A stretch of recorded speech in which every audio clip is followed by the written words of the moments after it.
नमस्कार दोस्तों। आज मैं आपके लिए आरपीएफ कांस्टेबल 17 मार्च थर्ड शिफ्ट का एग्ज़ाम समाप्त हो चुका है। इन्हें पूछे गए से प्रश्न मिल चुके हैं जो आपका 100% रियल ऑथेंटिक क्वेश्चन है।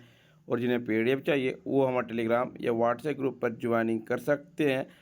डिस्क्रिप्शन लिंक दे दिया गया है या हमारे व्हाट्सएप नंबर से पीडीएफ प्रोवाइड कर सकते हैं। पहला जो प्रश्न है कि एस्कॉर्बिक एसिड सर्वाधिक किसमें पाया जाता है, तो एस्कॉर्बिक एसिड सर्वाधिक अम्ला में पाया जाता है। और एस्कॉर्बिक एसिड में विटामिन सी पाया जाता है। एस्कॉर्बिक विटामिन सी एक पानी में घुलनशील विटामिन है। रासायनिक नाम एस्कॉर्बिक अम्ल। स्नायु बंधु अन्य सहायक ऊतकों रक्त वाहिकाओं मेंटेनेंस में मदद करता है। ये भारतीय आंवला, नींबू, अनानास, संतरा, तरबूज, हरी मिर्च, टमाटर, गोभी, शलजम, गाजर, हरी पुदीना, अमरूद में पाया जाता है। विटामिन सी के कारण होने वाली कमी रोग स्कर्वी है। एसिप्रीन का उपयोग कम करने के लिए किया जाता है। बुखार और मांसपेशियों में दर्द, दांत दर्द, समान दर्द और सिर दर्द जैसी स्थितियों से हल्के से मध्यम दर्द से राहत देता है। एस्पिरिन एसिटाइल सैलिसिलिक अम्ल युक्त संरचना है। सिरका में एसिटिक अम्ल CH3COOH है। सिरका का उपयोग घरेलू उपयोग और खाद्य उद्योग दोनों के लिए संरक्षक के लिए रूप में किया जाता है। बैटरिक अम्ल सल्फ्यूरिक अम्ल H2SO4 के समाधान से बना है। कारों में प्रयुक्त बैटरी आमतौर पर 30 से 50% सल्फ्यूरिक अम्ल का एक समाधान है। 1857 की क्रांति में मेरठ की तरफ से नेतृत्व कौन कर रहे थे? कदम सिंह कर रहे थे। दिल्ली से बहादुर शाह द्वितीय, जनरल बरकत खान। बैरकपुर से मंगल पांडे। कानपुर से नाना साहब, राव साहब, तात्या टोपे, अजमुल्ला खान। लखनऊ से बेगम हजरत महल, बिरजिस कादिर, अहमदुल्ला। झांसी से रानी लक्ष्मीबाई। बिहार से कुंवर सिंह और अमर सिंह। सविनय अवज्ञा आंदोलन की समय अवधि कब से कब तक थी? सविनय अवज्ञा आंदोलन 12 मार्च 1930 से 6 अप्रैल 1930 में शुरू किया गया था और 1934 तक चला था। सविनय अवज्ञा आंदोलन महात्मा गांधी द्वारा शुरू किया गया था। एक महत्वपूर्ण आंदोलन था जिसे सामान्य कमीशन के विरोध में शुरू किया गया था। सविनय अवज्ञा आंदोलन भारतीय लोगों की मांग को स्वीकार करने के लिए ब्रिटिश सरकार पर दबाव बनाने हेतु असहयोग आंदोलन का एक रूप था। इसकी शुरुआत 12 मार्च 1930 को गांधी के प्रसिद्ध दांडी मार्च से शुरू हुई थी।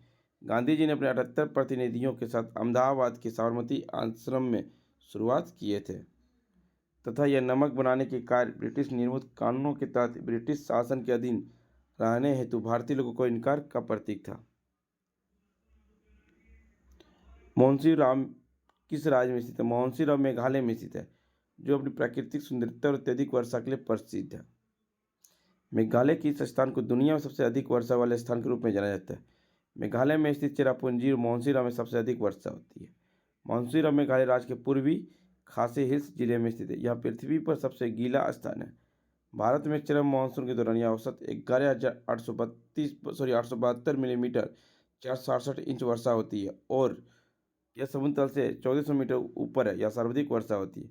मानसीराम में उष्णकटिबंधीय उच्च भूमि जलवायु जिसमें असाधारण वर्षा, लंबा मानसून मौसम और छोटा शुष्क मौसम होता है। Guinness book of world record 1950 में मानसीराम में 26 मिलीमीटर 1000 इंच बारिश हुई थी।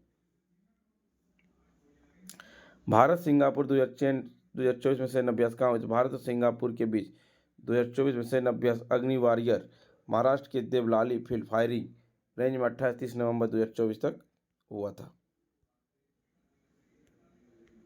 ग्रेगर जॉन मेंडल ने किसकी खोज की थी? बगीचे की मटर में।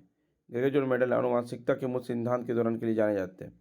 उन्होंने आनुवंशिक विज्ञान में गणित की नींव रखी और जिसे मेंडलिज्म के नाम से जाना जाता है। मेंडल ने बगीचे की मटर के कई विभिन्न स्वरूपों का उपयोग किया, जिसमें गोल जोड़ीदार बीज, लंबे छोटे पौधे, सफेद बैंगनी फूल आदि शामिल है। भारत में हरित क्रांति के जनक किसे कहते हैं? मनकुंबा स्वामीनाथन को, MS स्वामीनाथन को कहा जाता है। हरित क्रांति की शुरुआत 1966 में शुरू की जो यह नॉर्मन बोरलॉग के दिमाग की उपज थी। भारत में इसे डॉक्टर MS स्वामीनाथन ने सफल बनाया। डॉक्टर MS स्वामीनाथन को भारत में हरित क्रांति के जनक कहा जाता है।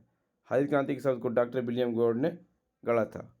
हरित क्रांति की उपलब्धि अनाज उत्पादन खासकर गेहूं में वृद्धि हुई थी। डॉक्टर MS स्वामीनाथन की अध्यक्षता 2004 में किसानों पर एक राष्ट्रीय आयोग की नियुक्ति की गई थी, जिसमें अन्य बातों के साथ साथ कृषि नवीकरणीय कार्य योजना का सुझाव दिया गया था। डॉक्टर विक्रम साराभाई को father of the Indian space programme कहा जाता है और बाल गंगाधर तिलक को लोकमान्य तिलक भी कहा जाता है। अनुच्छेद 217 संबंधित संशोधन अधिनियम और संविधान के अनुच्छेद 217 से संबंधित प्रमुख संशोधन अधिनियम 15वां संशोधन अधिनियम 1963 जिसने उच्च न्यायालय के न्यायाधीशों की स्वनिर्मित की आयु 60 से बढ़ाकर 62 वर्ष कर दी गई थी। हड़प्पा सभ्यता में व्यापार का केंद्र कौन था? लोथल था। लोथल सिंधु घाटी के गोदीवाड़ा लोथल में पाया जाता है। लोथल प्राचीन सिंधु घाटी सभ्यता के सबसे दक्षिणी स्थलों में से एक था जो गुजरात के उन्नत क्षेत्र के भाल जिले में स्थित है। शहर का विकास लगभग 2200 ईसा पूर्व शुरू हुआ माना जाता है। लोथल का खुला स्थान सिंधु घाटी सभ्यता का मुख्य बंदरगाह था। प्रतापदीप का मानना है कि इस ग्रह पर बहने वाले मुख्य गोदीवाड़ा लोथल था। देमाबाद देमाबाद एक उपेक्षित शहर सिंधु घाटी सभ्यता का पुरातत्व स्थल है।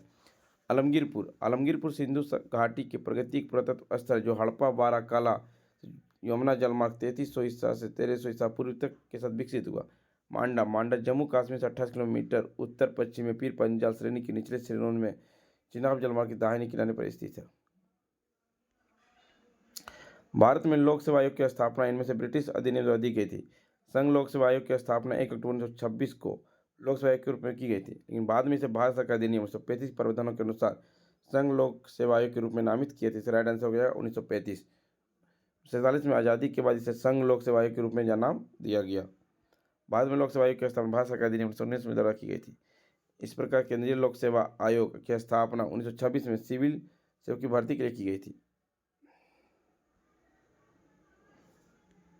1857 क्रांति में ग्वालियर से ब्रिटिश अंग्रेज कौन थे? तो मेजर जनरल होरूस सर ह्यूरोज थे।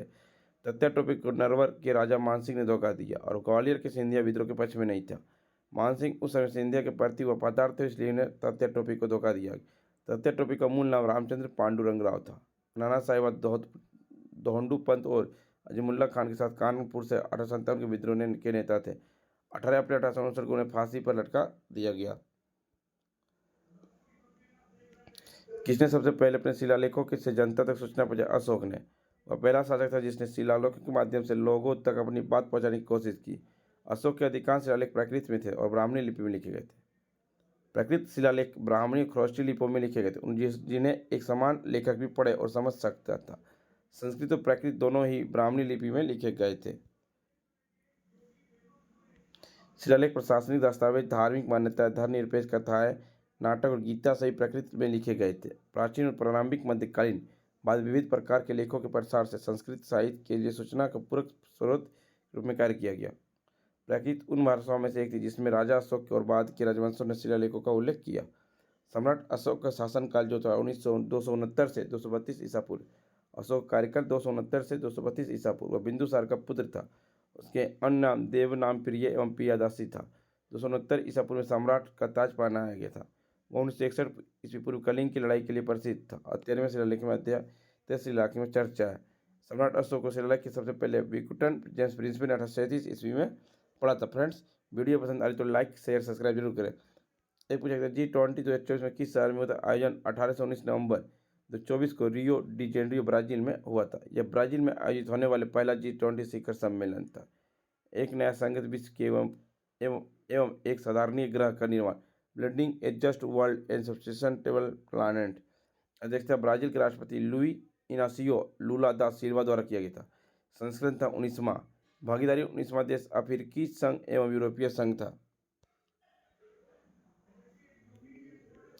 शराब पर सरकार ने कितना % टैक्स लगाया? 18% टैक्स लगाया गया शराब पर। फ्रेंड्स, वीडियो पसंद आई तो लाइक शेयर सब्सक्राइब जरूर करें। PDF पाने के लिए हमारे टेलीग्राम या व्हाट्सएप ग्रुप पर ज्वाइनिंग कर सकते हैं। डिस्क्रिप्शन दे दिया गया। फ्रेंड्स, मिलते हैं नेक्स्ट वीडियो में। जय हिंद, जय भारत।